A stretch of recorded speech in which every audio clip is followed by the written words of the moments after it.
Hey there, deep divers. Ready to take a plunge into the world of universal basic income? UBI. It's everywhere these days. And like you, we want to know, is this a real solution or just a fancy idea? A fancy idea with a lot of buzz, that's for sure. Right. So to get past the hype, we're going deep into some serious stuff. We've got this World Bank publication. It's called Exploring Universal Basic Income, a guide to navigating concepts, evidence, and practices. A mouthful, I know. Yeah, it's a bit dense, but stick with us. We've sifted through all the jargon, and we're going to break down the key insights so you can decide. Is UBI actually feasible? That's the mission. So, right off the bat, this report, it paints UBI as this potential solution for, like, everything. Income inequality, poof, gone. Job losses from automation, not a problem. The report does start by highlighting the potential. That's true. It's definitely grabbed attention globally. But the report doesn't just cheerlead. It's actually quite balanced. It lays out a framework for thinking critically about UBI, weighing the potential benefits against the very real challenges. Okay, so less hype, more reality check. I can dig that. So where does this deep dive into UBI actually begin? Well, it starts by comparing UBI to what we already have. You know, those social safety nets, Yeah. think unemployment benefits, food assistance, that kind of thing. Right, grounding it in the familiar. Exactly. And it even points to some real-world examples that are surprisingly close to UBI. Like, have you heard of Alaska's permanent fund dividend? Yeah, I actually have. Most residents get a check every year, right? Exactly. It shows how regular cash payments can work. Although the amount kind of fluctuates, it's tied to investment returns. And then there's the case of Mongolia.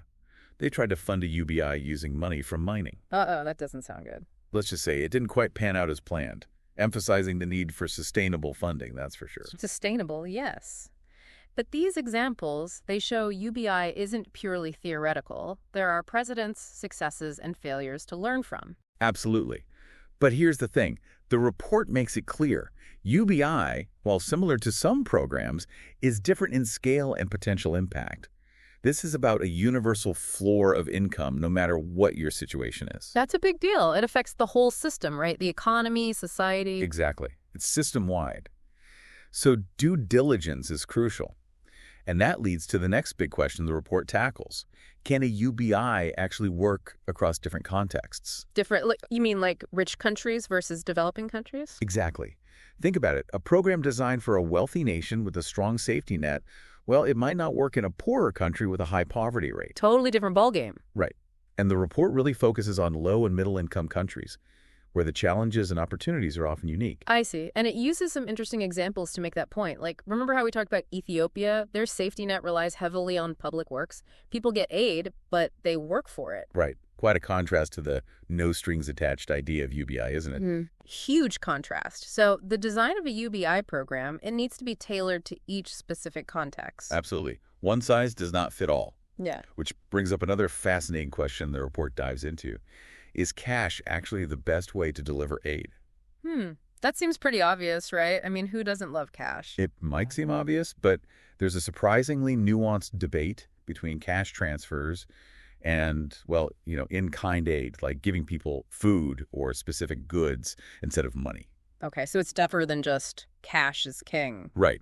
And the report highlights the economics of it. Cash, it can be great for stimulating local economies, gives people a choice. But There was a but. I knew it. But cash transfers, they really only work if markets are functioning well. You know, goods are readily available, prices are stable. Otherwise, You risk problems, like inflation, where prices go up and people can buy less. Yeah. And that can actually hurt those who don't get the UBI. So it could actually backfire. Exactly. The report uses an example from Mexico. In some remote villages with limited access to markets, cash transfers actually led to price increases on essential goods. So those who weren't getting the cash ended up worse off. Unfortunately, yes. It's a reminder that we need to consider the broader economic context. Makes sense. Okay, so we've tackled comparing UBI to existing programs and the whole cash versus in-kind debate. But you know what everyone's wondering, right? I think I do. That age-old question, will people just stop working if they get free money? That's the one. Does everyone just quit their jobs and hit the beach? Well, the report tackles this head-on. And it actually dives into evidence from past experiments, specifically the negative income tax studies.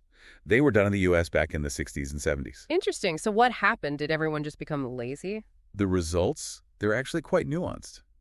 And they might surprise you. Some people did work less, but it wasn't this mass exodus from the workforce. Okay, so not just free money, free time.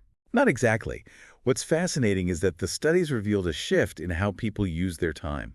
They made different choices. Give me some examples. Well, some use the extra income and flexibility to pursue education or training. Others invested in starting their own businesses. And some, particularly women, use the time to focus on caregiving and family. So not lazy, just making different choices. Right. But the report also presents a counterargument, a concern that UBI could actually lead to lower wages, especially for those low-paying jobs. Ah, I see. So it's like, on one hand, workers might feel more empowered to say no to bad jobs, right? Because they have that basic income safety net. But then on the other hand, some employers might take advantage of that. And offer even lower wages, knowing their workers have that UBI cushion. It's a complex issue, with arguments on both sides. Definitely something to think about. Okay, so we've covered a lot of ground. We've compared UBI to what's out there. We've talked about cash versus in-kind aid and the whole work incentives debate. But let's be real. The big G question is, Can we afford it? The million-dollar question, literally. exactly. And the report, it really digs into the financial nitty-gritty of UBI. So let's talk money. Well, it starts by debunking a common myth. The idea that we can just swap existing programs for UBI and boom, poverty solved. That'd be too easy, wouldn't it?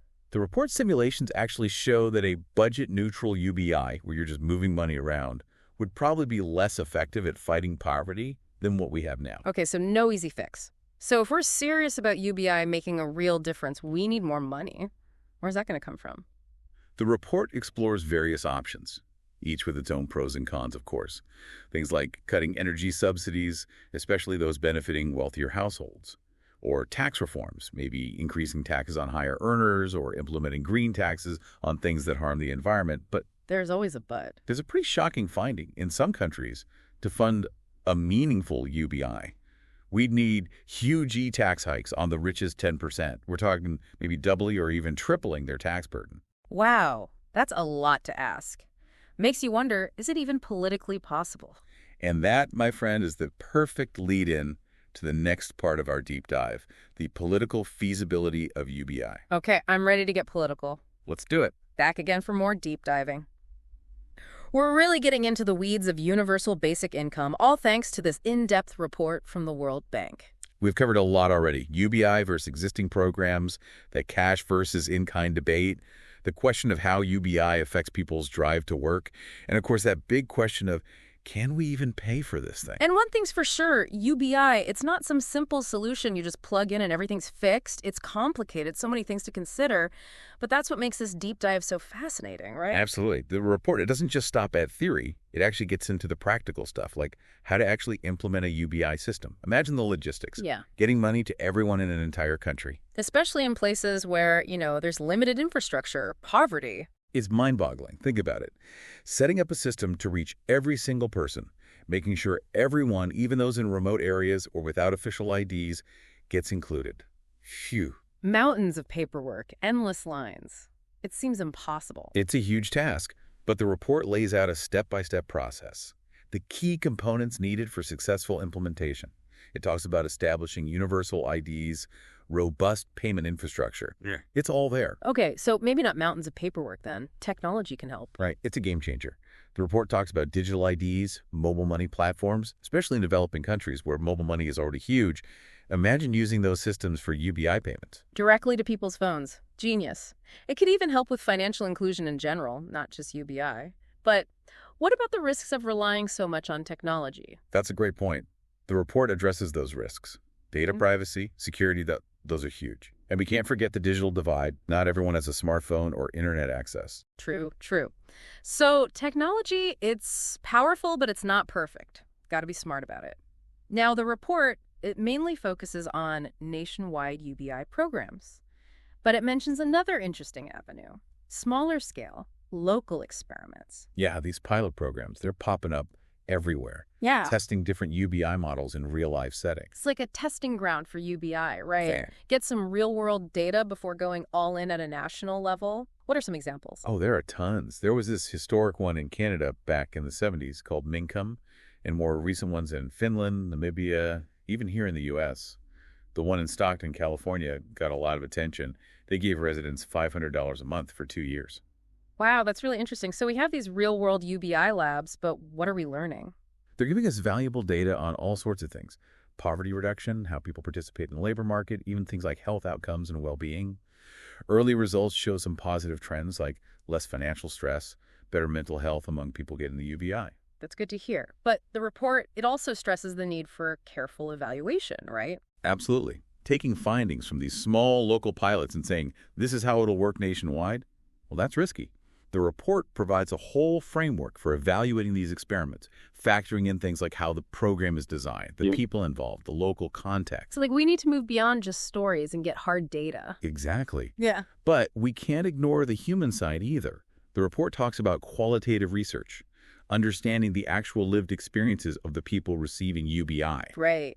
Numbers can tell us trends, but it's the stories that really reveal how UBI affects people's lives, their choices, their peace of mind. It raises fascinating questions about what people do when they have that basic income. Now, we've covered the nuts and bolts of implementation, the role of technology, these real-world experiments, but there's a big piece missing, the politics of it all. Ah, yes. Power struggles, competing interest, all that good stuff. This is where the ideas meet the real world. It's the arena where an idea, even a good one, has to navigate the messiness of politics to actually become a policy. So let's get political. What does the report say about whether UBI is even politically possible? Well, it reminds us that it's not just about what the public thinks. It's about understanding the motivations of everyone involved. Politicians, policymakers, interest groups, they all have their agendas. Right. Even if most people love the idea of UBI, it doesn't mean it'll happen. It's a political chess game. And the report dives into the factors influencing this game. Existing social contracts, the role of the middle class, potential backlash from people who feel like they're losing out, different ideologies. It's complicated. Oh, it is. But one of the key takeaways is that UBI's journey through the political landscape, well, it's going to be long and winding. This isn't a quick win. It's a marathon. So UBI advocates, they need to be in it for the long haul, ready for setbacks, compromises, all of that. But does the report totally rule out UBI becoming reality? No, it doesn't. It emphasizes that things are always changing. What seems impossible today could be totally doable tomorrow. It all depends on the circumstances and the approach. Okay, so there's hope. But realistically, what would it take for UBI to go from this fringe idea to something that actually gets implemented? The report outlines a few key things. Building a broad coalition of support is huge. Bringing together diverse groups across those traditional political divides under a shared vision. So it can't be just a left-wing or right-wing issue. It needs to appeal to everyone. Right. It needs a narrative that connects with people, speaks to their values, and hopes for the future. So it's not just the policy, it's the story we tell about it. Exactly. And of course, you need a clear, workable plan. A plan that addresses the financing, the administration, and any potential unintended consequences. So less pie in the sky and more, here's how it'll work. Right.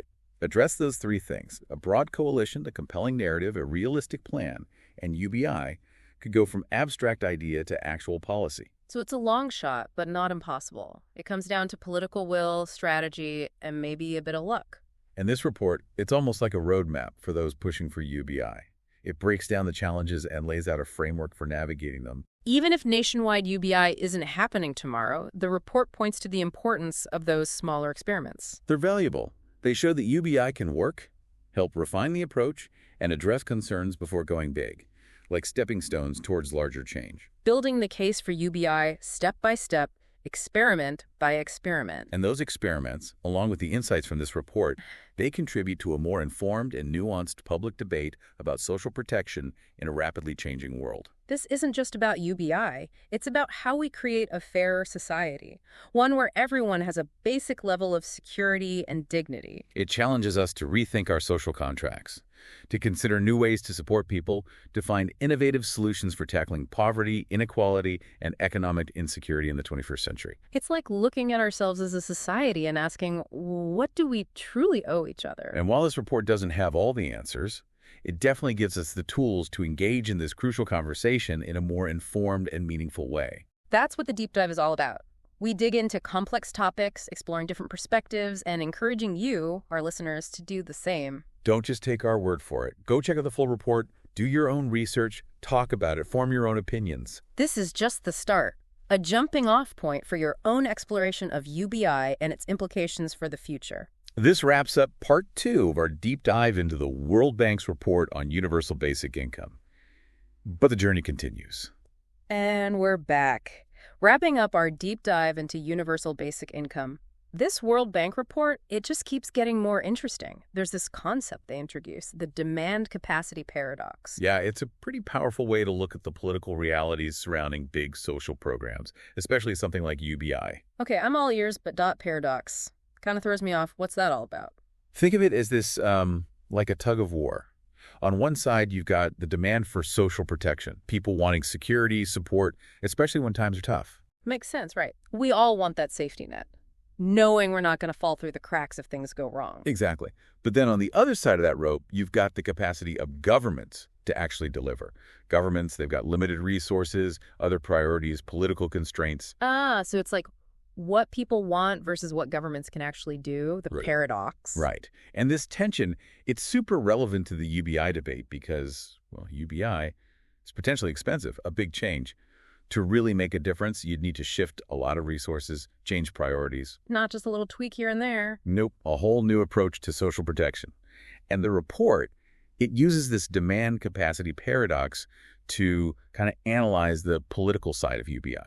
What drives demand? What limits capacity? Okay, let's break it down then. What makes people want UBI in the first place? The report mentioned rising inequality, right? Yeah, that's a big one. As the gap between the rich and poor gets wider, there's this feeling of urgency. Like, something's got to be done to fix this. And UBI, it kind of promises to even things out, right? Give everyone at least a basic standard of living. It could. The report also talks about automation, job displacement, those fears driving demand too. Technology is changing so fast. People worry about losing their jobs, having no income. The whole robots are taking over thing, right? UBI could be a safety net for those folks. Exactly. Yeah. So you've got social justice concerns, rising inequality, technological fears, all pushing for UBI. Okay, but what about the other side? What makes it hard for governments to make this happen, even if people want it? Well, like we discussed before, funding is a big one. To make UBI meaningful, you'd probably need higher taxes, cuts to other programs, or some combination of both. That's a tough sell politically. Yeah, not everyone's going to be happy about that. Some will feel like they're losing out. And the report points that out, right? Potential for backlash, tough choices. Exactly. Another thing is that UBI is still relatively new, untested on a large scale. People might be hesitant to support something so different from what we know. It's human nature to be a little wary of big changes. That's right. So this demand capacity paradox, it shows us the tension between wanting more social protection and the challenges of actually making it happen, especially with something as big as UBI. A real balancing act. You could say that. And the report basically says for UBI to work, you got to build broad support, figure out the money part, and do a good job explaining the benefits to everyone. Make the case for it. Exactly. Now, the report focuses a lot on nationwide UBI, but it also brings up those smaller local projects, those experiments. Right, like those city-level UBI programs popping up. Exactly. Think about the one in Stockton, California, giving residents $500 a month. No strings attached. I love that idea. Cities as testing grounds for these big social policy ideas. The report argues that they're really valuable. A few reasons why. One, they give us real data on how UBI actually works. Does it affect work incentives, the economy, people's well-being? It's different from just speculating, right? You actually see what happens. Right. Second, these experiments help us figure out how to do UBI better. Different payment methods, how to reach people, how to avoid problems. Ironing out the kinks. Exactly. And third, these local projects, they can be models for others. They show it's possible. UBI isn't just some fantasy. Proof of concept, right. Right. So even if these small experiments don't lead to nationwide UBI right away, they're still important. They push the conversation forward. Planting seeds. That's a good way to put it. And that brings us back to the heart of this report. UBI, it's not just about a policy. It's about starting a bigger conversation. What kind of society do we want? What are our values? It makes us think about what we owe each other, how everyone can have a chance to do well, what role government should play in all of that. Big questions. Yeah. And this report, it gives us the information and tools to have that conversation in a more meaningful way.